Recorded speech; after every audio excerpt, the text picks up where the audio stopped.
Charlie Kirk was scheduled to speak at my husband's upcoming memorial. Instead, I am here speaking at Charlie's memorial. It means a lot to share my story. Almost 12 years ago, I met this bright young man filled with optimism about his plan to reach young people. I was so impressed that I invited him to come to our home and tell my husband and me more about his organization. That young man, of course, was Charlie Kirk, and his organization was Turning Point USA.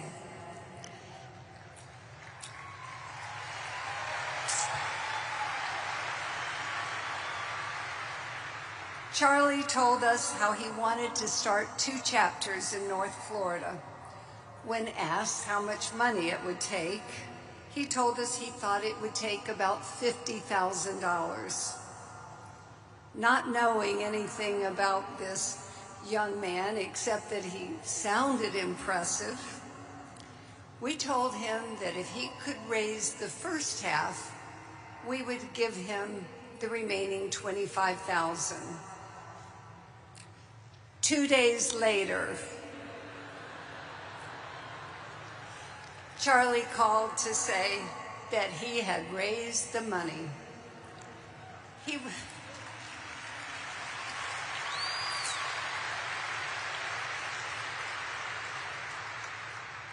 was not in his hometown. He was not even in his home state. He was 20 years old, and yet he met our challenge. I laughed and I told him, I said, "Well, Charlie, I guess we owe you a check." That was Charlie Kirk's first challenge grant. After that initial grant, we followed suit with multiple challenge grants, each one larger than the previous, eventually growing into the millions. In the early days, Charlie felt like a son to me. More recently, I was the one looking up to him. Charlie never disappointed. He met every challenge with optimism and grit.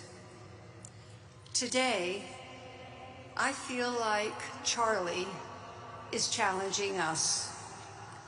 Will we meet his challenge to fight for freedom, for family, for faith?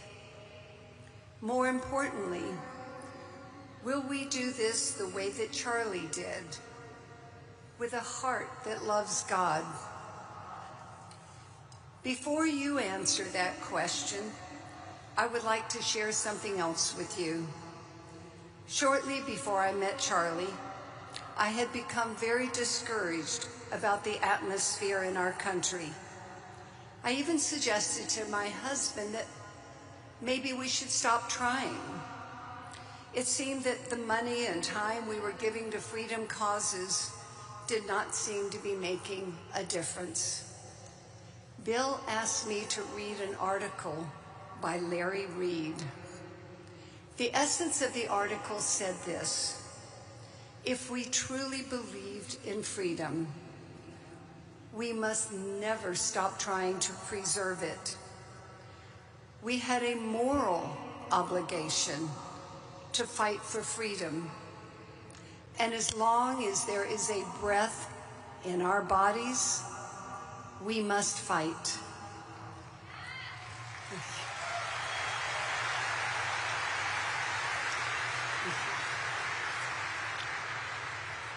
By encountering Charlie, we met a true freedom fighter. Today, there is no doubt that Charlie Kirk fought for freedom with the last breath in his body. Thank you, Charlie Kirk.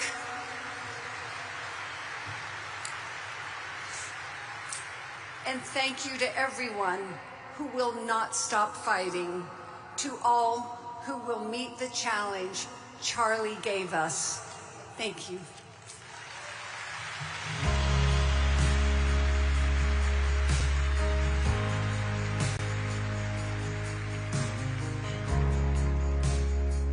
Please welcome to the stage